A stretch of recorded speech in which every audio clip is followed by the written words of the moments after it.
সুপ্রিয় দর্শক, আসসালামু আলাইকুম। গত ১১ মাস ধরে সরকার চেষ্টা চালিয়ে যাচ্ছে দলগুলোর মধ্যে একটা ঐক্য তৈরি করার জন্য, নির্বাচন বিষয়ে কিছু সিদ্ধান্তে আসার জন্য এবং নির্বাচন পরবর্তী সরকার কিভাবে চলবে, সংসদ কি রকম হবে, সংবিধান কি রকম হবে, এটা নিয়ে এক ধরনের ঐকমত্য তৈরি করার জন্য। গত ১১ মাসে এই সরকারের পক্ষে কিংবা এই রাজনৈতিক দলগুলোর পক্ষে কি সম্ভব হয়েছে ঐকমত্য তৈরি করা, বা তারা একসঙ্গে একমতে আসার মতো পরিস্থিতি কিংবা সেই যে একমত হওয়া, সেই লক্ষণ কি দেখা যাচ্ছে? একেবারেই না। এই মনে হয় একটু ভালো, এই মনে হয় আবার খারাপ। এখন আবার ধীরে ধীরে খারাপের দিকে যাচ্ছে। কেন খারাপের দিকে যাচ্ছে এটা নিয়ে আমি কথা বলবো। তবে এখন খারাপ কি নিয়ে সেটা আগে একটু বোঝা দরকার। এখন খারাপটা হইল, দেখেন, সবচেয়ে বড় রাজনৈতিক দল তারা কি চায়? তারা যে কোনো মূল্যে নির্বাচনটা চায়। নির্বাচন নিয়ে তাদের প্রথমে দাবি ছিল ডিসেম্বরে সেটা হয়নি। ডক্টর মোহাম্মদ ইউনূস পরবর্তীতে এপ্রিলের প্রথমার্ধ ঘোষণা করেছে। পরবর্তীতে তারেক রহমানের সঙ্গে ঘোষণা করে এক ধরনের কথা হয়েছে যে ফেব্রুয়ারির শুরুতেও নির্বাচন হইতে পারে, সেটাও আবার নানান শর্ত দিয়ে। এই শর্তগুলো পূরণ হইলেই ফেব্রুয়ারিতে নির্বাচন হইতে পারে। বর্তমান পরিস্থিতি দেখা কি মনে হচ্ছে যে ফেব্রুয়ারিতে কোনো নির্বাচনের কোনো সম্ভাবনা রয়েছে? একেবারেই না, একেবারেই নেই। ডক্টর মোহাম্মদ ইউনূসের দিক থেকেও কোনো প্রয়াস নেই, অন্যান্য রাজনৈতিক দলগুলোর প্রস্তুতির দিক থেকেও কোনো ইচ্ছা বা সেই প্রচেষ্টাটা নাই। বিএনপি শুধুমাত্র বলে যাচ্ছে, কিন্তু কাজ হবে না, এটা একেবারে স্পষ্ট। বিএনপি গতানুগতিক যে পদ্ধতি রয়েছে, আসন ভিত্তিক যে পদ্ধতিতে নির্বাচন এতদিন বাংলাদেশ করে আসছে, সেই পদ্ধতিতে নির্বাচন চায় এবং সেটা দ্রুত চায়। এবং তারা সংবিধানে কাটছাট খুব বেশি চায় না। জোরের খাতিরে তারা কিছু কিছু বিষয়ে একমত হয়েছে, এখনো নানান বিষয়ে দ্বিমত রয়েছে। এটা একটা। এবার আসি সরকারের আরেকটা স্টেক হোল্ডার, এনসিপি কি চায়? এনসিপি জুলাই ঘোষণাপত্র চায়, এনসিপি চায় সংস্কার, এনসিপি চায় বিচার। এবং জুলাই ঘোষণাপত্র যে সনদটা তৈরি করা হবে, সেই সনদটা এনসিপি চায় সংবিধানে যুক্ত করা হোক। এখন বিএনপির সঙ্গে এনসিপির সঙ্গে দ্বন্দ্ব লেগে যাচ্ছে। বিএনপি এই ঘোষণাপত্রটা সংবিধানে যুক্ত করতে চায় না। বিএনপির যুক্তি অন্য জায়গায়, যে স্বাধীনতা, আমাদের যে মুক্তিযুদ্ধের যে ঘোষণাপত্র, সেটাও পূর্ণাঙ্গভাবে আমাদের যে সংবিধান সেখানে যুক্ত করা হয়নি পূর্ণাঙ্গভাবে। সেই ক্ষেত্রে একটা সরকার পরিবর্তনের আন্দোলন, যেটা একটা গণ অভ্যুত্থান, একটা বিপ্লব যেটাই বলি, সেটার ঘোষণাপত্রকেও বিএনপি সেই কারণে কিংবা এই বিষয়টাকে এটা একটা ঐতিহাসিক দলিল হিসেবে রাখতে চায়, কিন্তু এই বিষয়টাকে সংবিধানে তারা ঢুকাইতে চায় না। আসি যে আরো দুইটা যে স্টেক হোল্ডার রয়েছে, ইসলামিক দলগুলো মিলে যে একটা জোট হয়েছে, তারা পিআর পদ্ধতিতে নির্বাচন চায়। জামাত ইসলামী পিআর পদ্ধতিতে নির্বাচন চায়, সংস্কার চায়, বিচার চায়, আগে ইলেকশনের আগে। সরকার কি চায়? প্রথমত দেখা মনে হচ্ছে সরকার এনসিপি যা চায় সেটাই চায়। এনসিপি যেহেতু সরকারের নিয়োগকর্তা, সরকার সেটাই চায়। বিএনপিকে নানান যদি কিন্তু দিয়া সরকার নির্বাচনের বিষয়ে এক ধরনের ঠান্ডা করলেও নির্বাচনের বিষয়ে আপাতত যে ওই রকম কোনো অগ্রগতি দেখা যাচ্ছে না, সেটা একেবারে স্পষ্ট। সরকার বিএনপিকে একটা স্পষ্ট হুমকি দিয়েছে যে যদি ঐকমত্য, আমি একটা আজকের পত্রিকার একটা রিপোর্ট পড়ি, ঐকমত্য কমিশনের প্রতিবেদনের উপর নির্ভর করছে লন্ডন ঘোষণার বাস্তবায়ন। মানে লন্ডন ঘোষণাটা কি? লন্ডনে তারেক রহমান এবং ডক্টর মোহাম্মদ ইউনূস যে বৈঠক হয়েছে, সেই বৈঠকে বলা হচ্ছিল, বৈঠকের পর বলা হচ্ছিল ফেব্রুয়ারি শুরুতে নির্বাচন হইতে পারে। যদি ঐকমত্য কমিশনের যে রিপোর্ট, প্রতিবেদন, এটা যদি পছন্দ হয়, তাহলে লন্ডনে যে ঘোষণা দেওয়া হয়েছে সেটার বাস্তবায়ন হবে। অর্থাৎ বিএনপিকে যদি কিন্তু দিয়া সরকার আটকাইছে।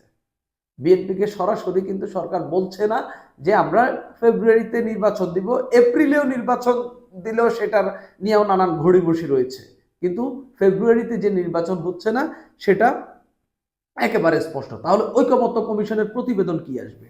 ঐকমত্য কমিশনের প্রতিবেদন কোন কোন বিষয়ে ঐকমত্য হয়েছে?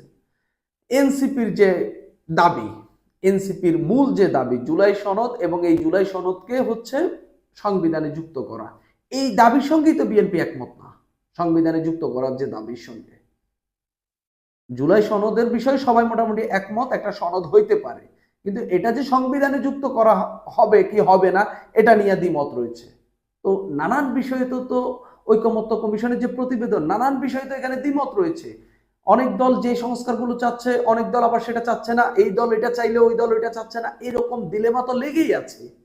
সেই জায়গায় এই সংকটের মুখে আসলে কোন দিকে যাবে? আপনারা দেখেন, শেখ হাসিনার পতন কিন্তু একটা ঐকমত্যের ভিত্তিতে হয়েছে। যখন ছাত্ররা কোটার দাবিতে মাঠে নেমেছে, একে একে রাজনৈতিক দলগুলো তাদেরকে সমর্থন দিয়েছে। সেই জায়গায় আমরা যখন দেখলাম শেখ হাসিনার পতন হইল, ক্ষমতা নিয়ে কারোর মধ্যে তেমন কোনো দ্বন্দ্ব নাই।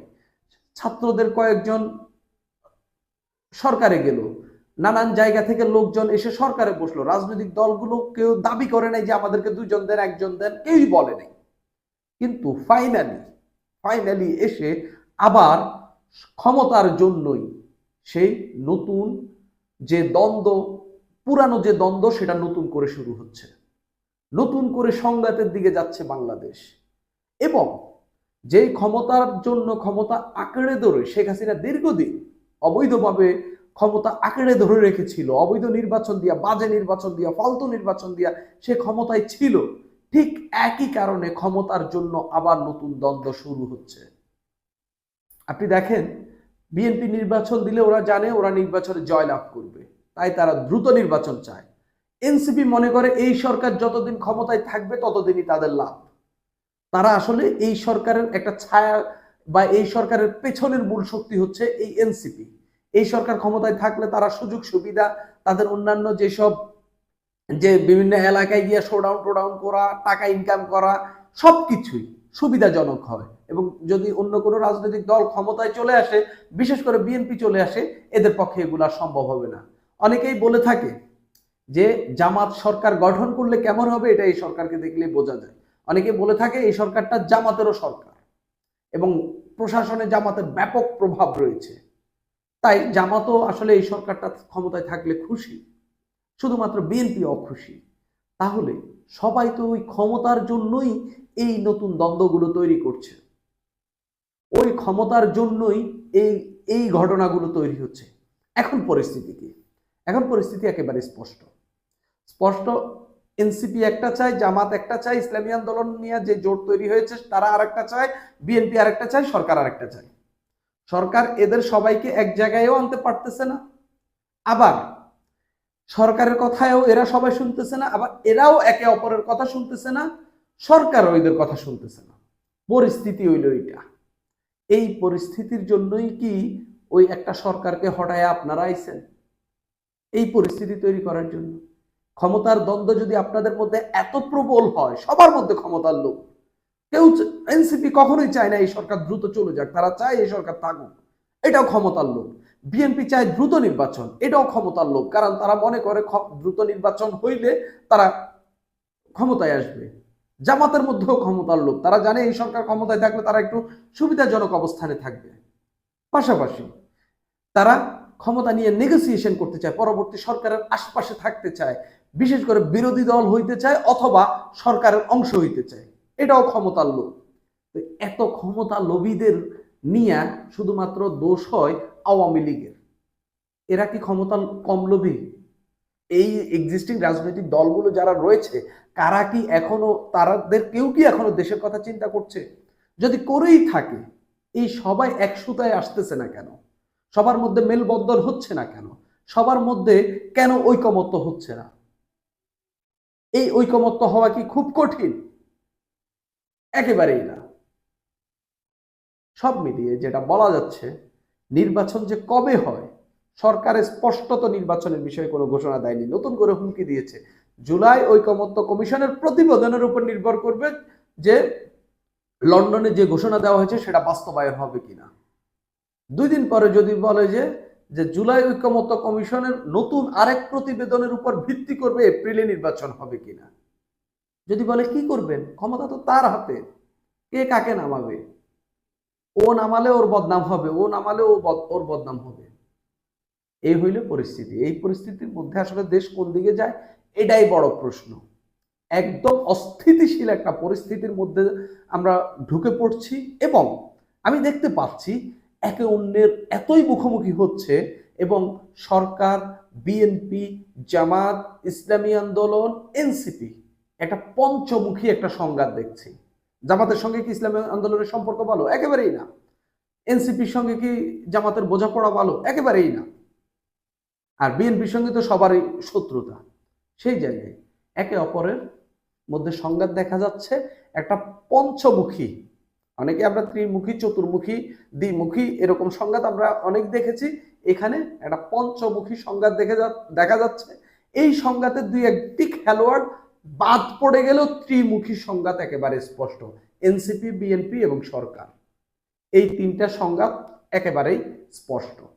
এবং এই সংঘাতটা যে কয়দিন লাস্ট করবে এবং কত দূর এগোবে এবং এই সংঘাত ডিঙ্গিয়ে বাংলাদেশে যে কিভাবে একটা নির্বাচন দেওয়া সম্ভব হবে, এটাই এখন বড় প্রশ্ন হয়ে দাঁড়াচ্ছে।